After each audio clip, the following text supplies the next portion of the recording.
শিক্ষামন্ত্রীর পদ থেকে দাবিতে কিন্তু এসএসসি পরীক্ষার্থীদের এই অবস্থান কর্মসূচি। অর্থাৎ কিছুদিন আগে যেই গত কয়েকদিনের বৈরী আবহাওয়ার কারণে যে এসএসসি পরীক্ষার পিছানোর যে একটি কর্মসূচি ছিল তাদের, এবং তাদের যে দাবি ছিল যে পরীক্ষা যেন পিছানো হয় এবং এই বৈরী আবহাওয়ার মধ্যে যেন তাদের পরীক্ষা যেন আনুষ্ঠানিকভাবে যেন কিছুদিন বন্ধ রাখা হয়। এবং আপনারা জানেন যে ঢাকা শহর এবং ঢাকার আশেপাশের এলাকা এবং বাংলাদেশের বিভিন্ন জেলায় কিন্তু যে জলাবদ্ধতার সৃষ্টি হয়েছে, সেই জলাবদ্ধতার কারণে বিভিন্ন জায়গায় হাঁটু সমান কিংবা গলার সমান কিন্তু পানি জমেছে।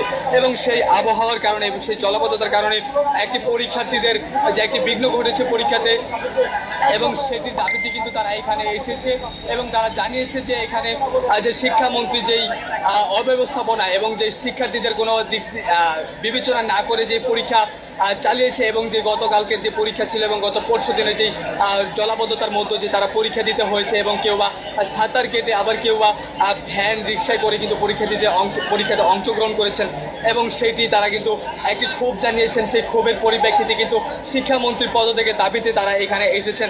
আপনাদেরকে যদি একটু দেখানোর চেষ্টা করি, এদিকে যে পুরো সায়েন্স ল্যাব এলাকায় কিন্তু পুরো যানজটে কিন্তু যানজট কিন্তু লেগে আছে এবং কোনো গাড়ি কিন্তু এদিকে কিন্তু যেতে দিচ্ছে না। একটা প্রাইভেট কার এখানে ঢুকেছে এবং তারা কিন্তু সেদিকে আবার পিছনে যাওয়ার কথা বলছেন। আমরা একটু কিছু দাবি যারা বিক্ষোভকারী রয়েছে তাদের সাথে একটু কথা বলবো, আসলে যে এখানে তাদের যে মূল দাবি সেই মূল দাবির বিষয়ে একটু জানার চেষ্টা করব।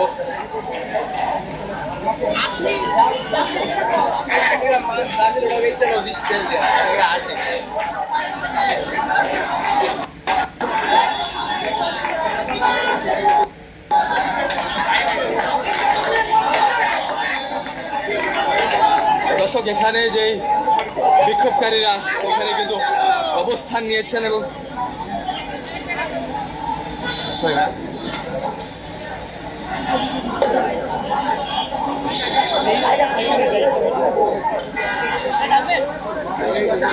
কথা বলতে আসলে এখানে কিন্তু তারা রাস্তা অবরুদ্ধ করে কিন্তু সায়েন্স ল্যাবে কিন্তু ঠিক মোড়ের মাঝখানে কিন্তু তারা এখানে অবরোধ করে কিন্তু বসে আছে এসএসসি পরীক্ষার্থীরা।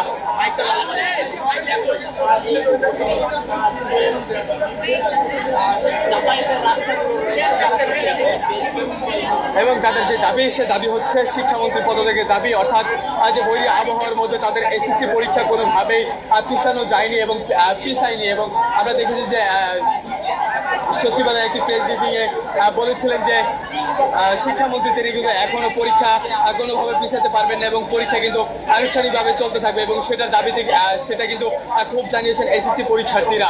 এবং তারই পরিপ্রেক্ষিতে এখানে দেখতে পাচ্ছি যে এখানে শিক্ষার্থীদের অবস্থান কর্মসূচি এবং বিভিন্ন কলেজ থেকে আসা শিক্ষার্থীরা কিন্তু এখানে এসে জড়ো হয়েছেন।